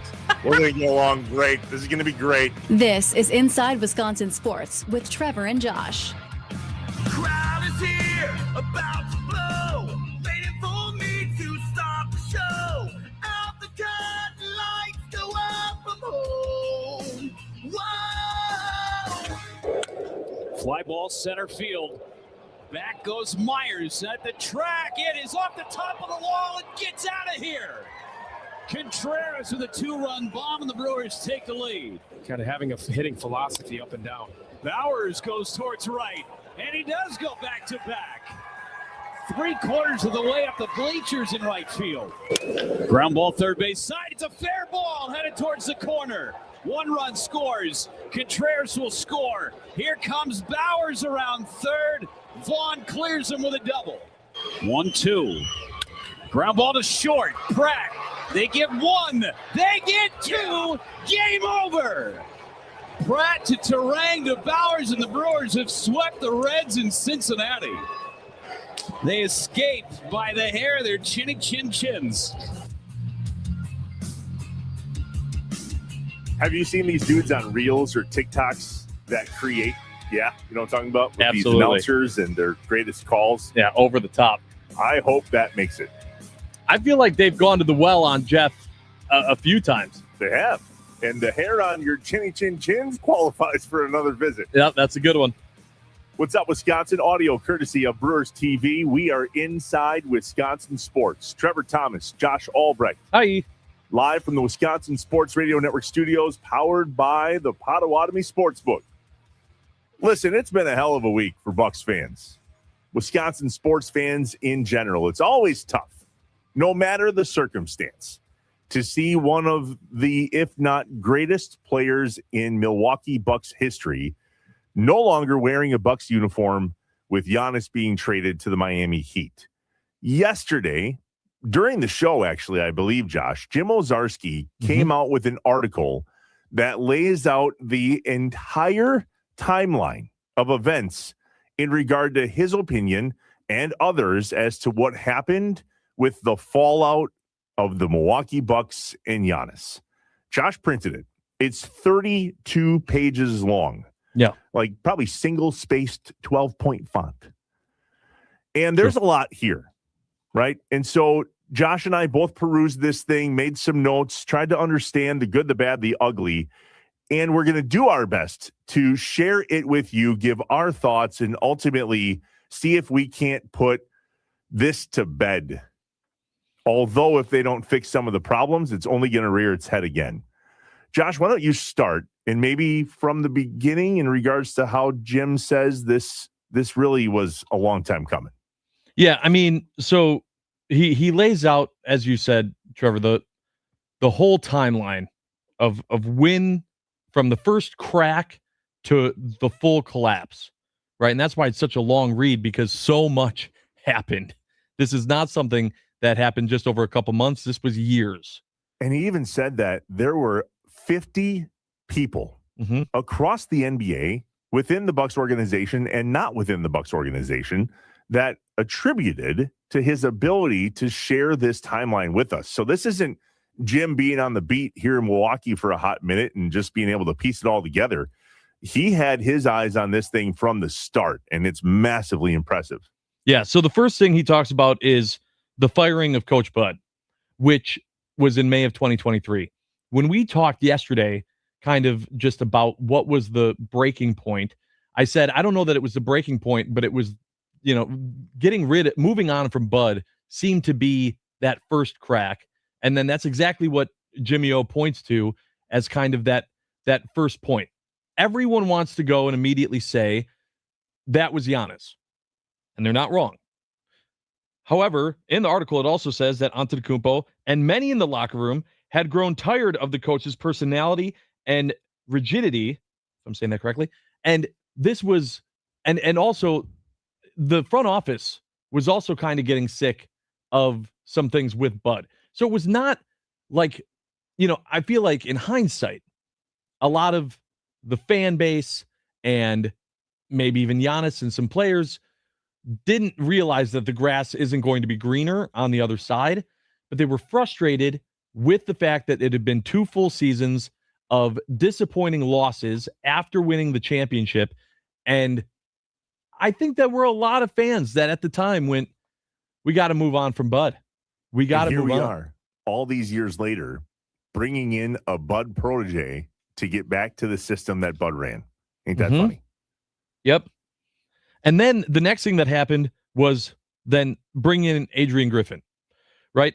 And so the article goes on to say that Giannis was heavily involved in the coaching search and that Chris Middleton, Drew Holiday, and Giannis all met with the ownership group about who do you think, what are you thinking? They got the opinions of multiple people. This was also when Giannis was mulling over signing his, that max contract. So that, keep that in mind of the Bucks trying to play this. But also, this is when they brought in Haslam, which I don't think, too, enough people remember that Haslam was there even back then, right? I feel like the idea of Haslam being a part of the organization feels more fresh, like it's happened maybe only in the last year or two. No, it literally back to before the official hire of Adrian Griffin, the Haslam group had bought into the Milwaukee Bucks. It also seems to be where Giannis really took control of power that he probably, in hindsight, shouldn't have had. And that seemed to be like a snowball effect from those moments with Bud and Griffin. And it rolled downhill and got bigger and bigger and bigger to the point where it was irrecoverably broken. Yeah. Yeah. I mean, it was the first sign of Giannis being that superstar diva, right? That was kind of the first sign of it. Then comes, I mean, the whole thing with Griffin's just completely not working. And then that's when they trade Drew Holiday and they bring in Dame. And it says, and this was one of the biggest points that I highlighted, was they said, yes, Giannis wanted Dame. Then it says, and I quote, what wasn't discussed, at least at the right level with Antetokounmpo, and even among the coaches before the trade, was that it was Holiday who had to be moved out for Lillard, not another high-priced player. So that, to me, is something that should be obvious. But if you're the Bucks front office, you have to make sure, if you're doing this move, if you're making this move because your superstar diva wants it made, you better be damn sure that you're communicating what needs to happen if that trade's going to go down. Especially, and this kind of, after I read that, a lot of the pieces for me started fitting of Giannis had never had a smoothie. Giannis came over here. He didn't go through all of the steps that the rest of the superstar divas in the last 2 decades of NBA basketball did. That's why we loved him. We embraced him. He was a unique story, and he played for a blue-collar city, right? But because of that, he's clueless here. He doesn't know how to handle this. He hasn't been in situations before where he's in AAU and everyone's kissing up to him and he can get whatever he wants and he knows the right ways to get whatever he wants. He's emotional. He is passionate. And he's mad because they just lost 2 after winning. And so he goes, we need to get rid of the coach. And the Bucks go, okay. And he goes, we need to bring in Lillard. And the Bucks go, okay. I understand that you can say that Giannis was a superstar diva. Sure, you can absolutely say that. A lot of teams that have top 5 players in the world deal with that. But the way that you manage that has to be different. The Bucks organization needed to be able to handle that different. Hey, Giannis, listen, buddy, we need you to trust us, okay? We need you to trust us with what we're doing here. If this really means a lot to you to bring in Dame, we got to spill out what that could mean. Are you really willing for us to move a piece like Drew or Chris, these guys that have been with you that won the championship? It might take that. If those conversations aren't taking place, before making that move. What are you doing? That is on the front office. It certainly is a moment there where you can look at the front office and go, geez, guys, like you gave too much rope, right? But on the flip side, Giannis took it. And Giannis didn't give it back. And at some level, when your superstar does that unapologetically, you're scared. And so anytime any place of business operates in fear of their A player, and you could, our business, the sales business, any business where the A player, and we all know what I mean by that, the A player is the person that's the most important. Maybe they sell the most, or maybe they're the manager, or if they weren't here, this manufacturing facility wouldn't be able to run. And yet it's often the A player that causes the most chaos. And management looks at the A player and goes, man, we got to do something about you, but we don't know what to do about you. And we feel like we don't want to do too much about you because we're in fear of losing you, even though losing you is probably inevitable, but we're going to delay that pain as long as we can. When that situation happened with Dame, that appears to be what Bucks management decided to do. Going, okay, this dude needs to be reeled in. We've given him too much power. He's causing a lot of chaos, both in the locker room, in the game, checking himself in, drawing up plays. We're doing everything we can to make him happy. And it's not working. Right. And so, again, and there's already comments coming in on the talk and text line of people saying, yep, this is Josh just not wanting to hold Giannis accountable. I'm absolutely admitting that Giannis was being a diva. He was being that superstar diva that was different than the picture that he was painting to us as fans. He was being out there and doing that. What I'm saying is, if you're the Bucks, you still got to stop that from happening. And I mean, that was the big thing, right? Was then after Griffin, after Dame comes in, then it goes on to say, all right, then in January of 2024, that's when Doc Rivers is hired. And Giannis was not a part of this one. They went, all right, listen, like that didn't work with Griffin. You weren't happy necessarily through the roof with bringing in Dame, knowing that now we had to get rid of Drew. And it says, and this is why I say anyone that thinks that there is in fault spread 100% around the table is not paying attention. I quote, unlike the Griffin hire, there was agreement throughout the front office that Rivers was the right call. The Bucks front office was in agreement. No back and forth like there was with Griffin, right? Horst wanted to hire Stotts. The ownership group decided to go with Giannis, and the players on hiring Griffin. They didn't do that this time. The front office in unison said Doc Rivers is the answer.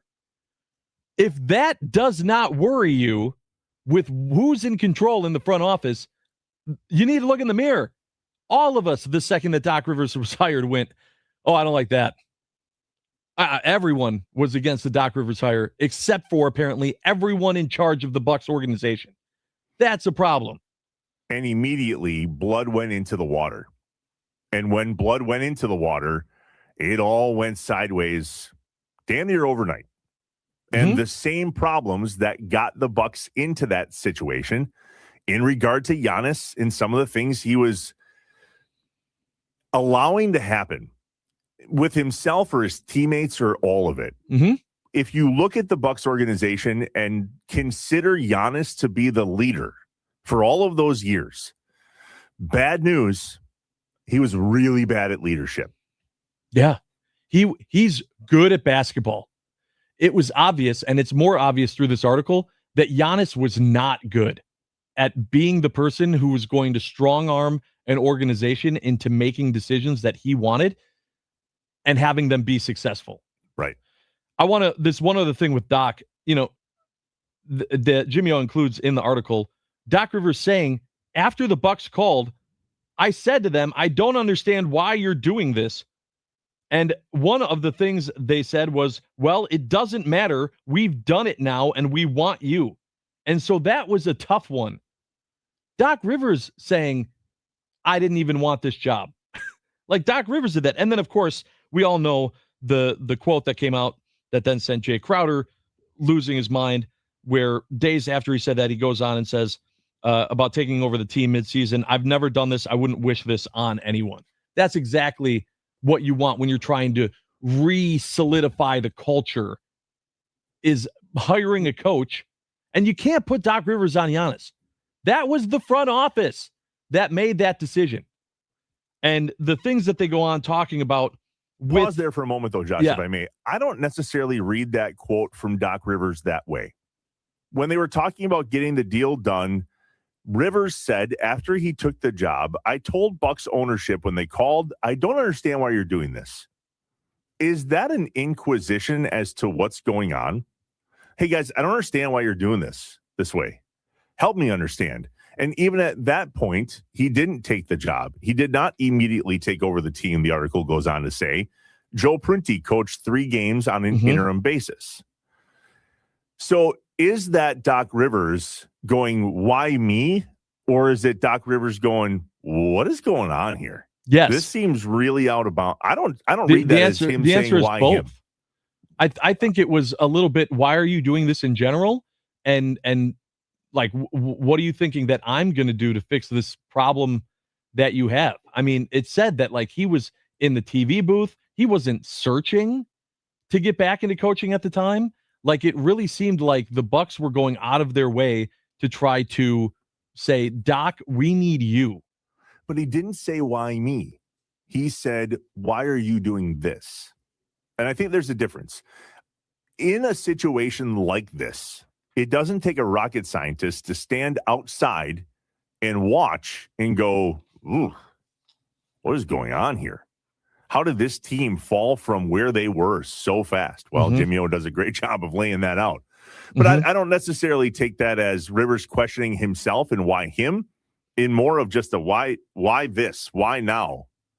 Like, what's going on? And the article goes on to talk about his hesitation and that causing some confusion and wariness, but it's also plausible if you just take a step back from the Bucks organization at that point and look at this and go, there's a lot going on here. Yeah. That was kind of the point, was that at this point in the timeline, it's already quite a mess. Doc Rivers was not going to be the guy to clean up that mess.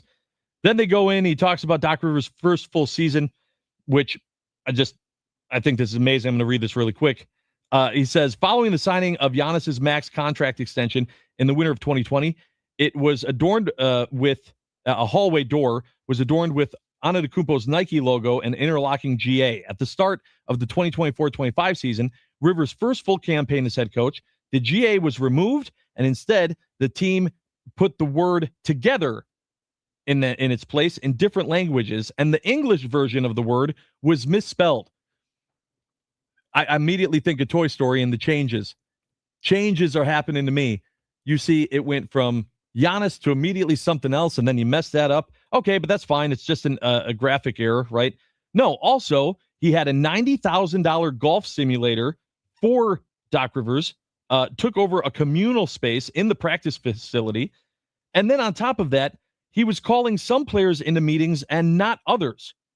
It goes on to say that Bucks players realized these were not isolated incidents, but a pattern with Rivers, and it diminished their comfort and trust. This is just important because how long last season was I sitting here screaming about Doc Rivers and how Doc Rivers was a problem, and the Bucks weren't doing anything about it. We were just waiting for the end, but not realizing that every single day that Doc was still there, it was tearing things down even more than we thought they could be. But do you remember, so now knowing all of this, do you remember what we talked about in regards to why Doc was being allowed to stay? Because it didn't matter. It was too far gone. This was all going to happen, and those in the front office knew it. And it was just like, all right, we're just going to sit back and watch this thing burn, knowing full well that we're going to burn it to the ground after the season anyway. Yeah. And so here's the thing that happened with Giannis that I think unfortunately tarnished his legacy with many Bucks fans, is that you read this article, you go through this, you look at the timeline, you see the mistakes that Giannis made, and you see the mistakes that the front office made and ownership made of either letting him do it or the bad decisions they made on their own. And it led to a point to where when that first report came out of Giannis requesting a trade and all of us saying, no, there's no way, because he said he wouldn't. What we saw was Giannis not wanting to believe himself. Giannis was flip-flopping all the time. I'm going to stay. It's not up to me. I love this city. You'd have to talk. I mean, I can't decide what my agent does. We're sitting here scratching our heads going, what are you talking about? What is this? It's literally because internally he was having those same struggles. He loves Milwaukee. He was so frustrated with what the organization had become. He wanted to stay. He wanted to hold on, but he didn't want to be here. And it eventually just got to a breaking point to where he was like, I can't save the idea. We've all been in situations where you want something really, really bad and you don't want to admit it's not going to happen. And that's exactly what this was. And we got so irritated with the flip-floppiness that led to the lies, right? The lies of, you said you wanted to be here. You put out the tweet with Wolf of Wall Street saying, those words after the trade deadline, when internally all of this was already happening. And it was just this internal battle of, I want to be here. I definitely don't want to be here. And that's why we were so confused at the different arguments that he was making, and with Jimmy O articles, Eric Name articles, reports from Shams. We're going, none of this is lining up. It all came from Giannis. Giannis just couldn't stick to a story because he didn't know what the heck he truly wanted. And it led to the Bucks going, we can't take this anymore either. And then the split happened. We talked a lot this week about those in Giannis's life that were able to keep him in check, make sure he didn't get too big for his britches. One thing that is not being talked about here is why that was necessary. It's true. It's true. You don't see that as much with other superstar divas, right? Like LeBron might go from Cleveland to Miami to Cleveland to LA. I mean, take your pick. But he's not making his brothers go with him. He's not making Middleton go with him. He's not saying I need this guy or this guy for my emotional state, right? That's definitely a unique piece of the Giannis story that, again, when you're looking at it through eyes of, yeah, he's an emotional player. He's also the best player the Bucks have ever had. And who cares if Thanasis is taking up a bench seat? If Giannis is playing well and putting up 30 plus a night, great.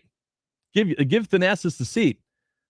Now we take a huge step back and look at it from a 30,000 foot view. He was lying to himself, which made him lie to us. And that's what got him into trouble. And that article lays that out perfectly.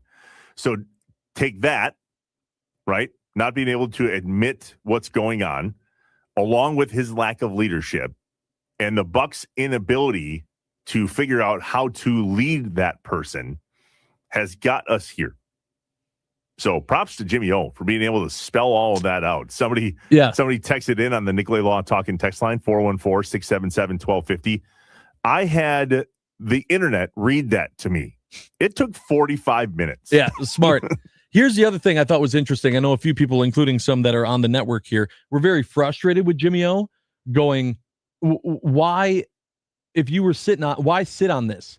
Why sit on all this when the city is looking for answers and you knew about all this all the time? Simple. The majority of it was off the record. It wasn't things that were said in interviews. And if you go and you just put something like that out, and then it happens that Giannis and the Bucks were working to make things better. Well, now you just made it a ton worse. Way worse. So part of reporting is having to sit on that. It also, in those times, on the record or off, it wasn't his story to share. He was also allowing Giannis any and every opportunity to come out and, for lack of better terms, tell the truth. And he didn't. And so do we read that and go, well, there's Jim Ozarski torching the bridge with Giannis? No, because Giannis made this bet. Yeah. And it is what it is. Yeah. He made the bet. So did the front office. That's the big thing that I'm going to keep hitting because, and Eric from the Prairie, who's watching us on YouTube right now, messages in and says there were no adults in the room, and poorly run organizations rarely have adults in the room. This was a full for a championship level organization to collapse as quickly as it did. It cannot be on one person. And you read through all of this, I don't know who wasn't at fault. I really don't know one person who doesn't have some blame in this collapse. But the front office definitely did, and they're the ones that are still here. But you can also admit that Giannis is at the center of all of it. Yeah, well, he's the nucleus of all of the problems. I still don't know that Giannis had anything to do with Doc Rivers being hired. That was he did immediately have to do with Doc Rivers not being able to have an impact. I don't know. It sure seemed like Doc Rivers was the reason why Doc Rivers didn't have an immediate impact. But I'm just saying, if Giannis doesn't do what he did in those situations, I don't know that it's as bad as it came out to be. I'm just simply saying that we have to be able to admit that Giannis is the nucleus of all of it. Is he the only problem? No. But all of the problems stemmed from Giannis. And by the way, all of the success stemmed from Giannis as well. Yeah, I mean, to the A player being tough to manage. Well, yeah. I mean, absolutely, I would say everything up until the hiring of Doc Rivers, Giannis is a part of 100%. The firing of Bud, the getting rid of Drew, like all of that has Giannis's name on it. And then he ends up regretting it. We all sit here going, Bucks, what were you doing? What were you thinking giving this to him if you weren't ready to handle your superstar who you've known his entire life? Like, right? No one should have known Giannis better than John Horst and the Bucks organization. They literally, there were so many fun stories of him experiencing things for the first time and the Bucks having to teach him, oh, no, we need to get you someone to handle your financials. Oh, no, Giannis, you can't have a rummage sale at your actual house. You don't want to let the fans know your address. Don't put that out there. There's a lot. Our clock is blown up already, Josh, so I don't care at this point. Let's just keep talking and do what we got to do. Yeah, we'll figure it out. Can I have one more thing here? Yeah. He was fatherless. True. That matters, man. Mm-hmm. Giannis went through it. His dad died in 2017. He won a championship without his father by his side. I have no idea what his relationship was like with his dad, but it does not fix the fact that he was fatherless. Yeah. So all of this is something you wish you could check in with your dad on, and he didn't. And it's not uncommon in professional sports. If you just back out of this for a hot second and look at some of the athletes that had collapses like this, almost always they're fatherless. And the big thing is that we look at this story and we go, man, what a shame. This whole story could have played out and they could have lost in 2021. And then what? That's why the silver lining in all of this is we still got a ship. We got it. We still got one, and they can't take that away. That cannot be taken away. A lot of regrets in the situation for sure. We're going to transition. When we get back, do any of you, this is to do with the conversation we had yesterday about me getting a tattoo. I'm scared that somebody's going to screw it up. Okay, that flat out. Have you seen that picture that says no regrets? Yeah, of course. Okay. So does anybody have a tattoo that they regret? Because I'm afraid that I'm going to wake up because I passed out from the pain and go, what the hell is that? Now I got to get over that part. Yeah. Oh, boy. Here we go. It's a thing. You're going through it. Inside Wisconsin Sports with Trevor and Josh.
The Wisconsin Sports Radio Network is proudly outfitted by Burghardt Sporting Goods, our official apparel partner. Outfit your team or company with custom apparel today at BSG1881.com. Inside Wisconsin Sports with Trevor and Josh. I need help. Tip of the iceberg. I need help with this tattoo thing. Like, all right, so I've got it designed. Oh, yeah, they're great. They're great. The last one gets me. Oh, so good. We have a design. We have an area on my body. We've overcome the fear of pain. Now I am having the fear of regrets. And it's not Scotty Tiffany trepidation about the tattoo. It is trepidation about the tattoo artist. And I'm not sure, and there's some advice here. We'll read it for you, but I'm not sure how to choose. The first thing that happened when I was starting to look this was people are like, oh, you need to find a fine line tattoo artist. Huh? I don't even know what that means. Well, it's true, though. You got to find someone that you trust. Look at their art style, their I don't work. know what I'm looking at. Look at the tattoo I designed and tell me, like, I would have no idea what type of artist to go to. I mean, I've gotten good advice. Yeah. But, but that's so you're doing your research on it. You're asking for help in the areas you don't know. So that's my question here. Does anybody have a tattoo that they regret because it didn't go right? And by the way, the 920 says, Trevor, before getting a tattoo, you have to ensure you are researching the artist the same way you would do research when buying a car. I don't know if you're new to the show, but I bought a car out of a hardware parking lot when I was going to buy a grill. Yeah, so that's true. I do remember that. I mean, I did a little bit of research, but I bought it that day. Yeah, maybe don't use that comparison then. I'm with the other 920 that said, listen, Trevor, don't overthink this. We all support the Rising Phoenix lower back tattoo. I think that's the answer. And then if it's bad, you don't even got to see it all the time. It's back there, Okay.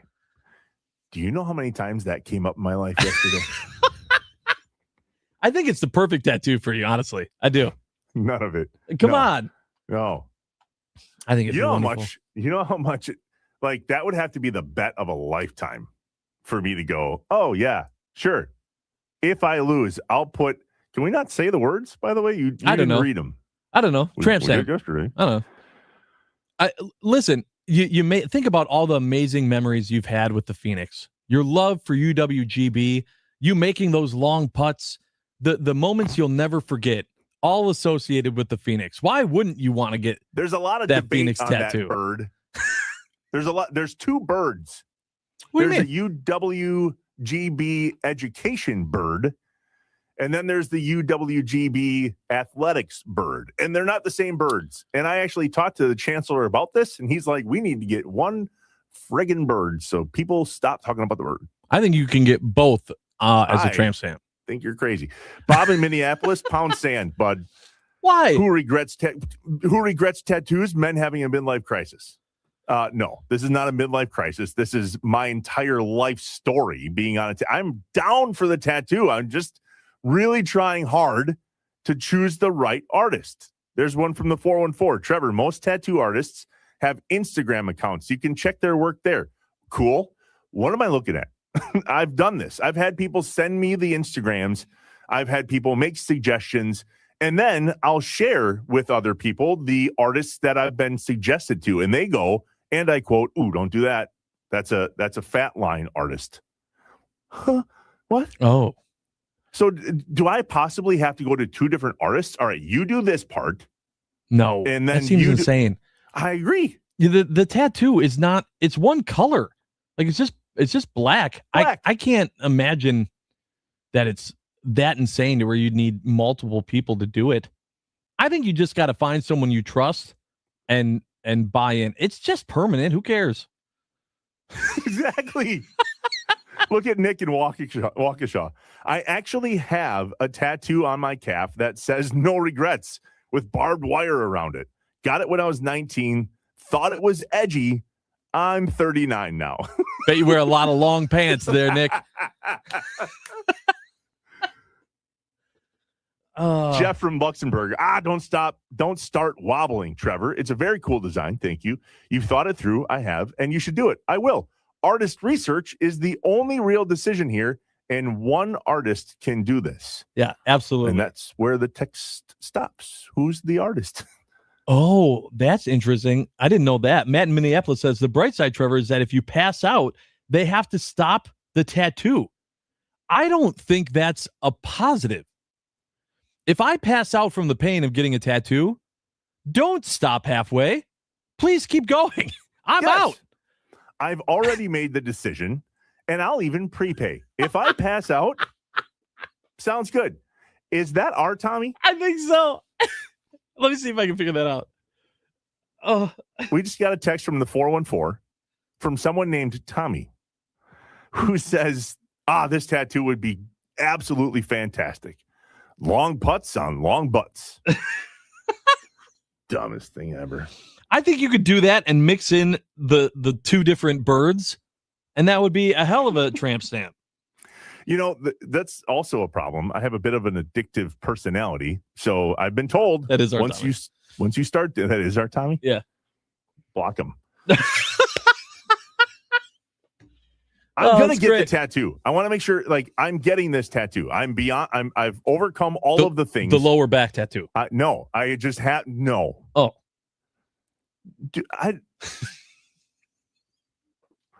I'm give the people what they want, Trevor. Well, dude. I'm pretty good at that. Typically, that's my problem. So I'm sitting here going, well, I guess what would have to happen in order for me to lower back? Do it. No. If the Packers win the Super Bowl, instead of eating crow, let's put it out. Nicolay Law. Go to break. Inside Wisconsin Sports with Trevor and Josh. There's no friggin' way. Which would you prefer? Let us know now. 414-677-1250. Goodbye.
Hey, the Banana Frosty Swirl is the perfect treat from Wendy's Minion Friends.